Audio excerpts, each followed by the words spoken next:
Hello guys. तो आजकल मैं 2024 के बच्चों से जब बात करता हूँ तो उनकी बातचीत में एक चीज़ ये समझ में आता है कि इस दुनिया में जो सबसे बड़ा है वो है सिलेबस, और जो बहुत कम बचा है वो है टाइम, और जो बिल्कुल नहीं बचा है वो है कॉन्फिडेंस।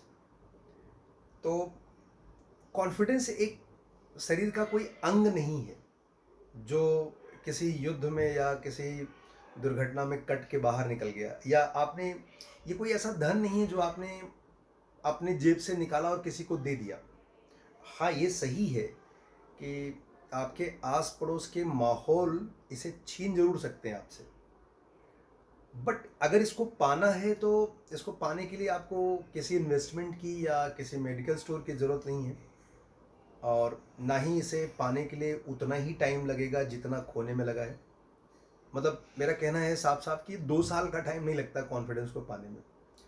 तो पहली चीज़ मैं बता दूं, 2024 के बच्चों में जो बात करके मुझे समझ में आया, उनकी कॉन्फिडेंस के खोने का कारण मतलब बहुत सिली है। जैसे उन्हें एक आध दो चैप्टर्स जिसमें थ्योरी बहुत ज़्यादा है याद नहीं है, उनके टेस्ट में मार्क्स कम आए, या उनके मार्क्स उस समय कम आए जब पेरेंट्स थोड़े अलर्ट थे, तो पेरेंट्स ने कुछ बोल दिया, मतलब, या फिर उनके अच्छे मार्क्स को अप्रिशिएट नहीं करके सिर्फ गलत मार्क्स को ही हाईलाइट कर दिया गया हो। तो धीरे धीरे उनको भी ये चश्मा मिल जाता है कि शायद जो अच्छा हो रहा है वो सबका ही अच्छा हो रहा है, और जो खराब हो रहा है वो सिर्फ मेरा खराब हो रहा है। तो दैट शोज कि मैं बहुत अच्छा नहीं हूँ। तो इन सभी वाद विवाद से क्या होता है, मन में एक इमेज बनता है, और उस इमेज की वजह से लोगों का कॉन्फिडेंस जाता है। तो ऐसे बच्चों को मैं बोलूँगा कि आप थोड़े स्मार्ट बनो। आज के डेट में सिर्फ फ़ोन ही स्मार्ट नहीं होने चाहिए। आप स्मार्ट स्टडी थोड़ा करो। आप पता करो कि टेस्ट में या पढ़ते समय तीनों सब्जेक्ट में कौन से ऐसे चैप्टर हैं जो आप बहुत आसानी से भूल रहे हो। आपके पास इतना बड़ा टाइम बचा हुआ है 3-4 महीने का कि आप इसमें ये चीज़ को 1000 बार कर सकते हो। आपको ये पता करना है कि जैसे एग्जाम्पल के लिए मैथ्स में parabola, ellipse, hyperbola, 3D, permutation, combination, मेरे मतलब मेरी जानकारी में किसी भी बच्चे से पूछो तो हर 2 में 3 बच्चा बोलेगा कि साहब ये मुझे कुछ याद नहीं है, या कल याद कर लूँगा, एग्जाम्स के पहले याद कर लूँगा।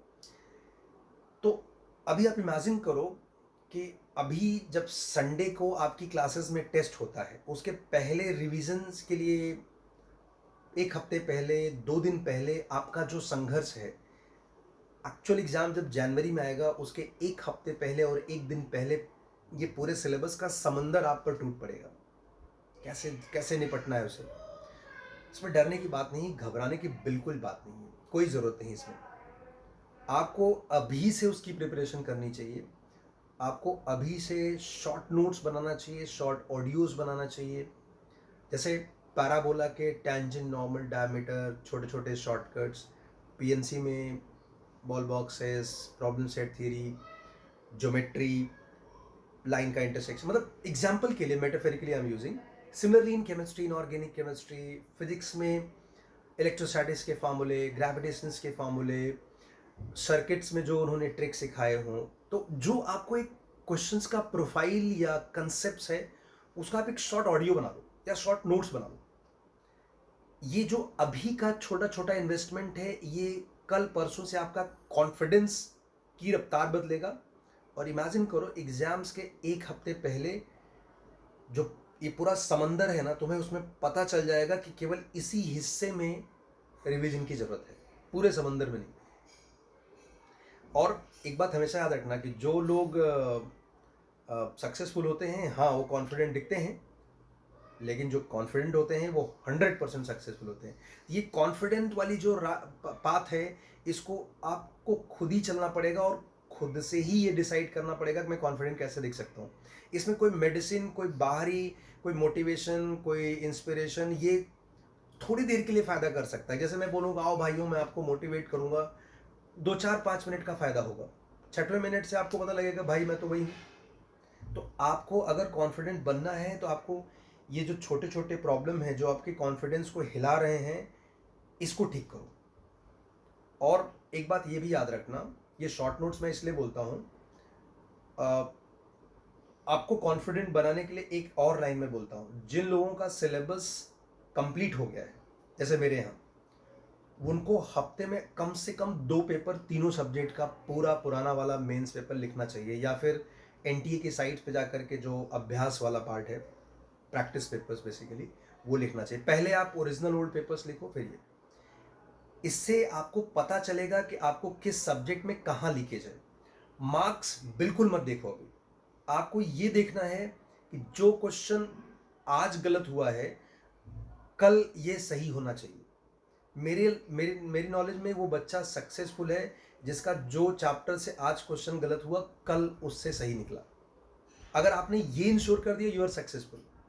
मेरे यहाँ लगभग 70% बच्चे जिनके घर में बिजली पानी सब आता था, बस खाली मार्क्स नहीं आता था, वो सब के सब अपने आस पड़ोस के रिश्तेदारों के भरोसे को तोड़ते हुए अपने ड्रीम कैंपस आईआईटी में बहुत ज़बरदस्त तरीके से पाँव जमा के बैठे हैं, और अक्सर मुझे याद करते हैं वहाँ से।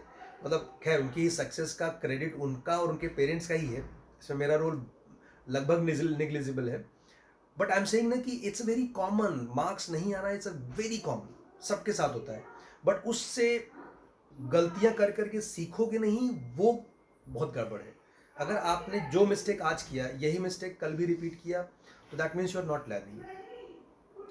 एंड तीसरा पार्ट जो मैं लास्ट में बताना चाहूँगा कि आप अपने जहाँ पर स्टडी टेबल है, वहाँ पर एक दीवार में लिख दो कि भाई साहब, ये मेरा मिशन है, ये मेरा टारगेट है, और मैं यहाँ आ रहा हूँ।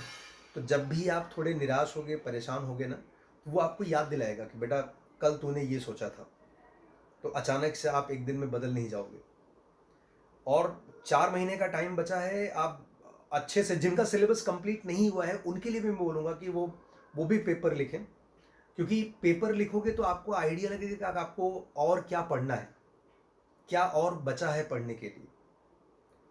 अदरवाइज क्या होगा ना कि आप इस इंतज़ार में पूरा टाइम निकाल दोगे कि मुझे क्या पढ़ना है, कब पेपर लिखना है, सिलेबस कभी ख़त्म ही नहीं होगा। सिलेबस तो एक्चुअली देखो ना कि आइडियली किसी का सिलेबस कभी ख़त्म होता ही नहीं। जैसे ही ख़त्म होगा, पीछे वाला चैप्टर बोले भाई साहब, हम तो याद ही नहीं है आपको। तो मेरा अभी मैं ट्राई करूँगा कि आपको छोटे छोटे शॉर्ट वीडियोस से बताऊं कि क्या करना चाहिए। ठीक है, तो काम पे लग जाओ। Bye bye.